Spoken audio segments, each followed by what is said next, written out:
चुनाव चल रहा है। राहुल गांधी, प्रियंका गांधी 5 राज्यों में चुनाव प्रचार में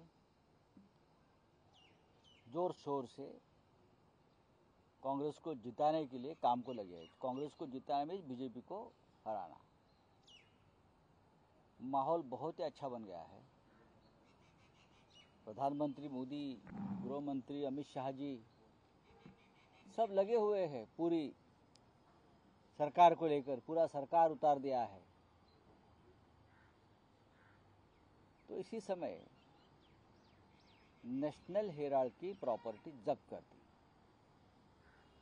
नेशनल हेराल्ड एक अखबार है और इस अखबार को पंडित जवाहरलाल नेहरू ने स्थापित किया था। यह अखबार का योगदान रहा है भारत के स्वतंत्रता संग्राम में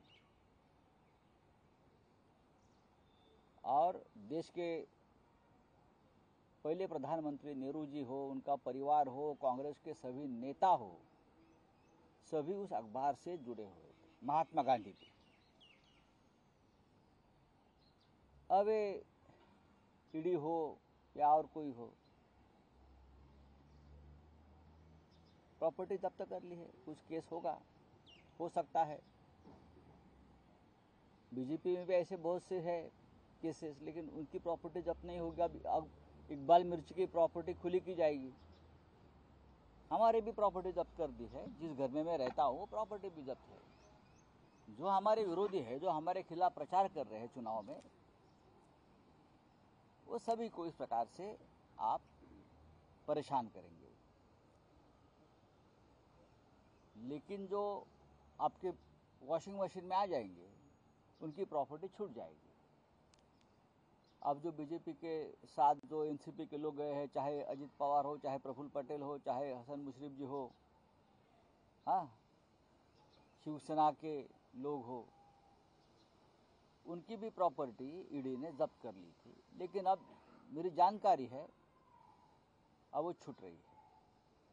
हमारी नहीं छूटेगी, हमारे बच्चों की प्रॉपर्टी नहीं छूटेगी, अनिल देशमुख जी की प्रॉपर्टी नहीं छूटेगी, लेकिन जो बीजेपी के साथ है उनकी प्रॉपर्टी छूटेगी। अब ये नेशनल हेराल्ड का जो मामला है, ये राजनीतिक मामला है, पॉलिटिकल मामला है।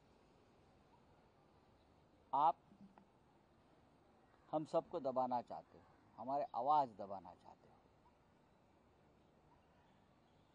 लेकिन इतना आसान नहीं है।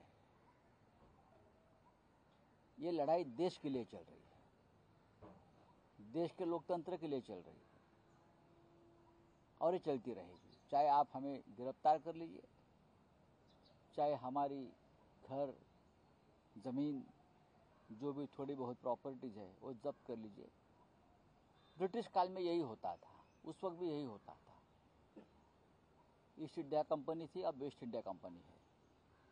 चलने दो, देख लेंगे। बोलिए।